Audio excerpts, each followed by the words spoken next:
Hello दोस्तों, मेरा नाम है अनुपमा और आपका स्वागत है हमारे YouTube चैनल प्रवाह में।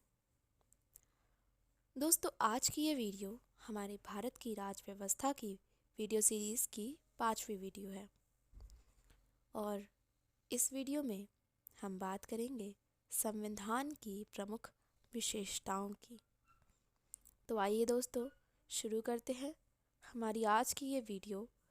भारत की राज व्यवस्था भाग 5, संविधान की प्रमुख विशेषताएं। भारतीय संविधान तत्वों और मूल भावना में अद्वितीय है। भारतीय संविधान के कई ऐसे तत्व हैं जो उसे अन्य देशों के संविधान से अलग पहचान प्रदान करते हैं। सन 1949 में अपनाए गए संविधान के अनेक वास्तविक लक्षणों में महत्वपूर्ण परिवर्तन हुए हैं। विशेष रूप से 7वें, 42वें, 44वें, 73वें, 74वें और 57वें संशोधन में संविधान में कई बड़े परिवर्तन करने वाले 42वें संविधान संशोधन अधिनियम 1976 को मिनी कॉन्स्टिट्यूशन भी कहा जाता है। संविधान के वर्तमान रूप की कई विशेषताएं हैं, जैसे ये सबसे लंबा लिखित संविधान है। संविधान को 2 वर्गों में विभाजित किया जाता है। लिखित जैसे अमेरिकी संविधान और अलिखित जैसे ब्रिटेन का संविधान। मूल रूप से संविधान में एक प्रस्तावना, 395 अनुच्छेद और 8 अनुसूचियां थी। वर्तमान में इसमें एक प्रस्तावना, 465 अनुच्छेद और 12 अनुसूचियां हैं। सन 1951 से हुए विभिन्न संशोधनों ने करीब 20 अनुच्छेद व एक भाग को हटा दिया और इसमें करीब 90 अनुच्छेद, 4 भागों और 4 अनुसूचियों को जोड़ा। संविधान की दूसरी विशेषता है कि इसके विभिन्न स्रोत हैं, यानी इसे विभिन्न स्रोतों से विहित किया गया।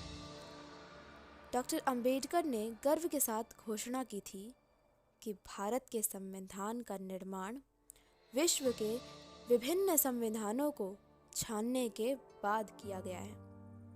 संविधान का अधिकांश ढांचागत हिस्सा भारत शासन अधिनियम 1935 से लिया गया है। संविधान का दार्शनिक भाग, जिसमें मौलिक अधिकार और राज्य के नीति निर्देशक सिद्धांत हैं, क्रमशः अमेरिका और आयरलैंड से प्रेरित हैं। भारतीय संविधान के राजनीतिक भाग यानी संघीय सरकार का सिद्धांत और कार्यपालिका और विधायिका का अधिकांश हिस्सा ब्रिटेन के संविधान से लिया गया है।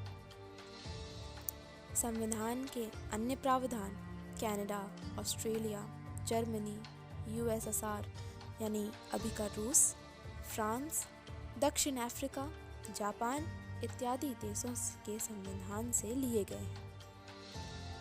भारत के संविधान पर सबसे बड़ा प्रभाव भौतिक सामग्री का स्रोत भारत सरकार अधिनियम 1935 रहा है।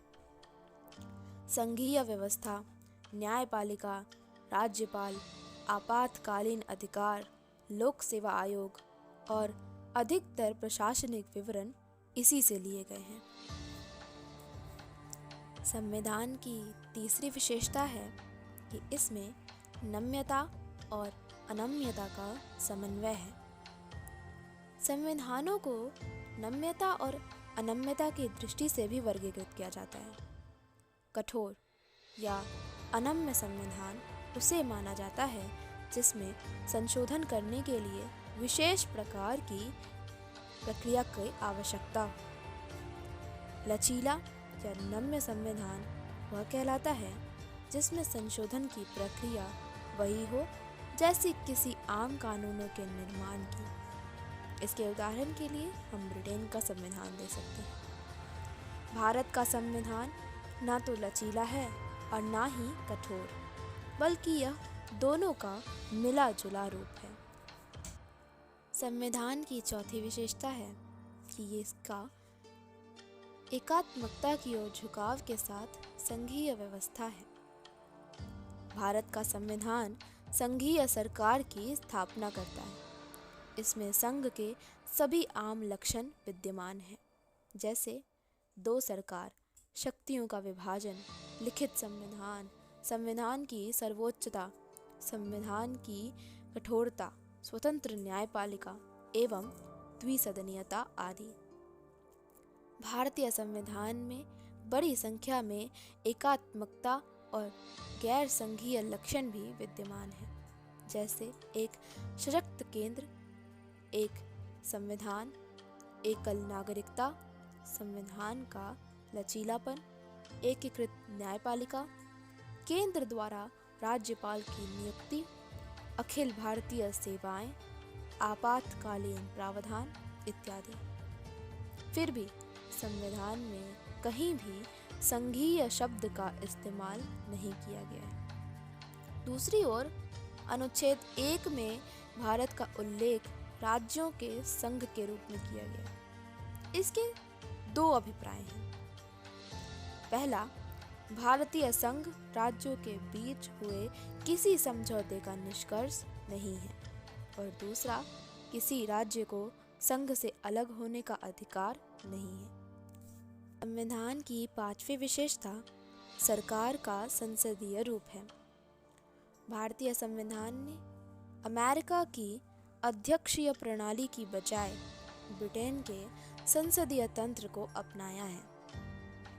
संसदीय प्रणाली को सरकार के वेस्टमिंस्टर एवं उत्तरदायी सरकार और मंत्रिमंडलीय सरकार के नाम से भी जाना जाता है। संविधान केवल केंद्र में ही नहीं बल्कि राज्य में भी संसदीय प्रणाली की स्थापना करता है।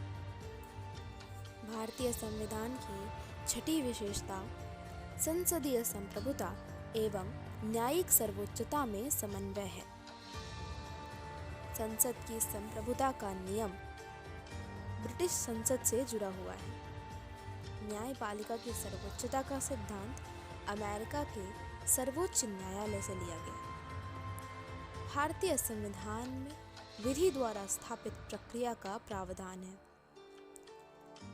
भारतीय संविधान निर्माताओं ने ब्रिटेन की संसदीय संप्रभुता और अमेरिका की न्यायपालिका सर्वोच्चता के बीच उचित संतुलन बनाने को प्राथमिकता दी। एक ओर जहां सर्वोच्च न्यायालय अपनी न्यायिक समीक्षा की शक्तियों के तहत संसदीय कानून को असंवैधानिक घोषित कर सकता है, वहीं दूसरी ओर संसद अपनी संवैधानिक शक्तियों के बल पर संविधान के बड़े भाग को संशोधित कर सकती है। संविधान की सातवीं विशेषता एकीकृत व स्वतंत्र न्यायपालिका है। भारतीय संविधान एक ऐसी न्यायपालिका की स्थापना करता है जो अपने आप में एकीकृत होने के साथ साथ स्वतंत्र है। भारत की न्याय व्यवस्था में सर्वोच्च न्यायालय शीर्ष पर है। न्यायालय को एकल तंत्र, केंद्रीय कानूनों के साथ साथ राज्य कानून लागू करना पड़ता है। सर्वोच्च न्यायालय संघीय अदालत है जो नागरिकों के मौलिक अधिकारों की रक्षा की गारंटी देता है और संविधान का संरक्षक है। संविधान की आठवीं विशेषता है इसके मौलिक अधिकार। संविधान के तीसरे भाग में 6 मौलिक अधिकारों का वर्णन किया गया है। ये अधिकार हैं समानता का अधिकार, स्वतंत्रता का अधिकार, शोषण के विरुद्ध अधिकार, धार्मिक स्वतंत्रता का अधिकार, सांस्कृतिक व शिक्षा का अधिकार, संवैधानिक उपचारों का अधिकार। संविधान की 9वीं विशेषता राज्य के नीति निदेशक सिद्धांत हैं। Doctor B.R. अम्बेडकर के अनुसार राज्य के नीति निदेशक सिद्धांत भारतीय संविधान की अनूठी विशेषता है। इन्हें मोटे तौर पर 3 वर्गों में विभाजित किया जा सकता है: सामाजिक, गांधीवादी तथा उदार बौद्धिक। अब आते हैं संविधान के 10वें मौलिक कर्तव्य की ओर। मौलिक कर्तव्य संविधान की 10वीं विशेषता है। मूल संविधान में मौलिक कर्तव्यों का उल्लेख नहीं किया गया है। इन्हें स्वर्ण सिंह समिति के सिफारिश के आधार पर 1976 के 42वें संविधान संशोधन के माध्यम से आंतरिक आपातकाल के दौरान शामिल किया गया था।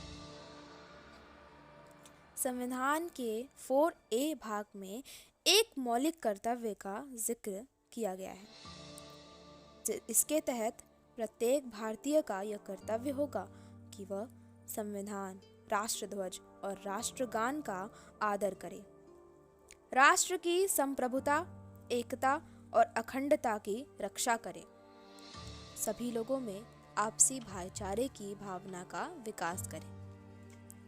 मौलिक कर्तव्य नागरिकों को यह याद दिलाते हैं कि अपने अधिकारों का इस्तेमाल करते समय उन्हें याद रखना चाहिए कि उन्हें अपने समाज, देश व अन्य नागरिकों के प्रति कुछ जिम्मेदारियों का निर्वाह भी करना है। संविधान की 11वीं विशेषता है कि भारत एक धर्मनिरपेक्ष राज्य है। भारत का संविधान धर्मनिरपेक्ष है। संविधान के प्रावधान जो भारत के धर्मनिरपेक्ष लक्षणों को दर्शाते हैं वे हैं: वर्ष 1976 के 42वें संविधान संशोधन द्वारा संविधान की प्रस्तावना में धर्मनिरपेक्ष शब्द को जोड़ा गया। दूसरा, प्रावधान की हर प्रस्तावना हर भारतीय नागरिक की आस्था, पूजा अर्चना व विश्वास की स्वतंत्रता की रक्षा करता है। किसी भी व्यक्ति को कानून के समक्ष समान समझा जाएगा और उसे कानून की समान सुरक्षा प्रदान की जाएगी। धर्म के नाम पर किसी प्रकार का भेदभाव नहीं किया जाएगा। सार्वजनिक सेवाओं में सभी नागरिकों को समान अवसर दिए जाएंगे। हर व्यक्ति को किसी भी धर्म को अपनाने व उसके अनुसार पूजा अर्चना करने का समान अधिकार है। हर धार्मिक समूह अथवा इसके किसी हिस्से को अपने धार्मिक मामलों के प्रबंधन का अधिकार है। किसी भी व्यक्ति को किसी भी धर्म विशेष के प्रचार के लिए किसी प्रकार का कर देने के लिए बाध्य नहीं किया जाएगा। किसी भी सरकारी शैक्षिक संस्थान में किसी प्रकार के धार्मिक निर्देश नहीं दिए जाएंगे। नागरिकों के किसी भी वर्ग को अपनी भाषा, लिपि अथवा संस्कृति को संरक्षित करने का अधिकार है। अल्पसंख्यकों को अपनी पसंद के शैक्षिक संस्थानों की स्थापना करने और उन्हें संचालित करने का अधिकार है। राज्य सभी नागरिकों के लिए समान नागरिक संहिता बनाने के लिए प्रयास करेगा। भारतीय संविधान में सभी धर्मों को समान आदर अथवा सभी धर्मों की समान रूप से रक्षा करते हुए धर्मनिरपेक्षता के सकारात्मक पहलू को शामिल किया गया है। हालांकि संविधान अनुसूचित जाति और जनजाति को उचित प्रतिनिधित्व प्रदान करने के लिए अस्थायी आरक्षण प्रदान करता है। भारतीय संविधान की 12वीं विशेषता है सार्वभौमिक वयस्क मताधिकार। हर वह व्यक्ति जिसकी उम्र कम से कम 18 वर्ष है उसे धर्म, जाति, लिंग, साक्षरता अथवा संपदा इत्यादि के आधार पर कोई भेदभाव किए बिना मतदान करने का अधिकार है। वर्ष 1989 में 61वें संविधान संशोधन अधिनियम 1988 के द्वारा मतदान करने की उम्र को 21 वर्ष से घटाकर 18 वर्ष कर दिया गया था। संविधान की तीसरी विशेषता एकल नागरिकता है। यद्यपि भारतीय संविधान फेडरल है और 2 लक्षणों का प्रतिनिधित्व करता है, मगर इसमें केवल एकल नागरिकता का प्रावधान है, अर्थात भारतीय नागरिकता। भारत में सभी नागरिकों को, चाहे वे किसी भी राज्य में पैदा हुए हों या रहते हों, संपूर्ण देश में नागरिकता के समान राजनीतिक और नागरिक अधिकार प्राप्त होंगे। संविधान की 14वीं विशेषता है कि यह स्वतंत्र निकाय है। भारतीय संविधान केवल विधायिका, कार्यपालिका व सरकार न्यायिक अंग ही उपलब्ध नहीं कराता,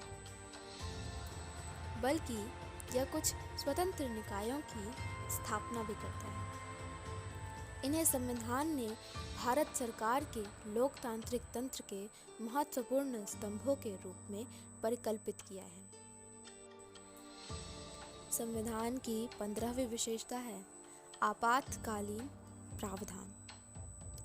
आपातकाल की स्थिति से प्रभावशाली ढंग से निपटने के लिए भारतीय संविधान में राष्ट्रपति के लिए बृहद आपातकालीन प्रावधानों की व्यवस्था है।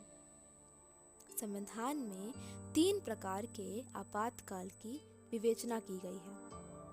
पहली, राष्ट्रीय आपातकाल, जो युद्ध, आक्रमण अथवा सशस्त्र विद्रोह पैदा हुई राष्ट्रीय अशांति की अवस्था में होता है।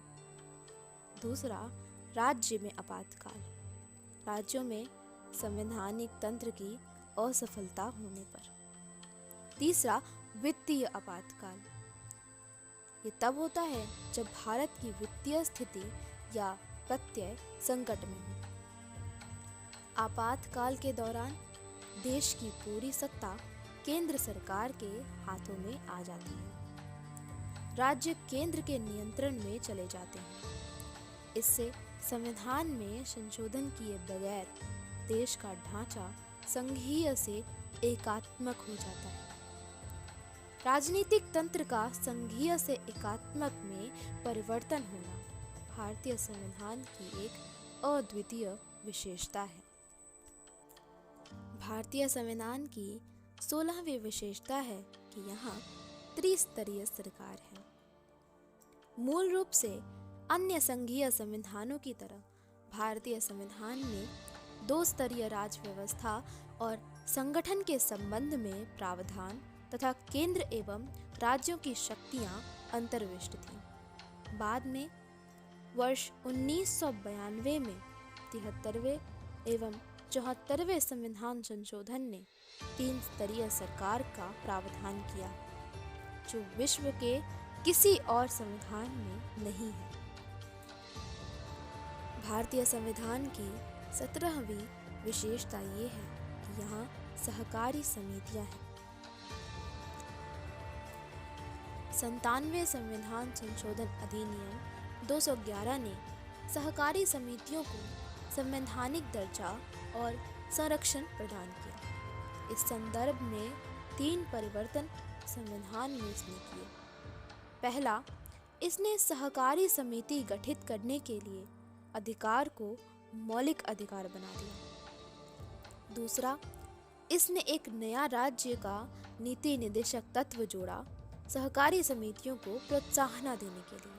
और तीसरा, इसने संविधान में एक नया भाग 9th B जोड़ा, सहकारी समितियां शीर्षक से। तो दोस्तों, इसी के साथ आज की ये वीडियो हम यहीं समाप्त करते हैं।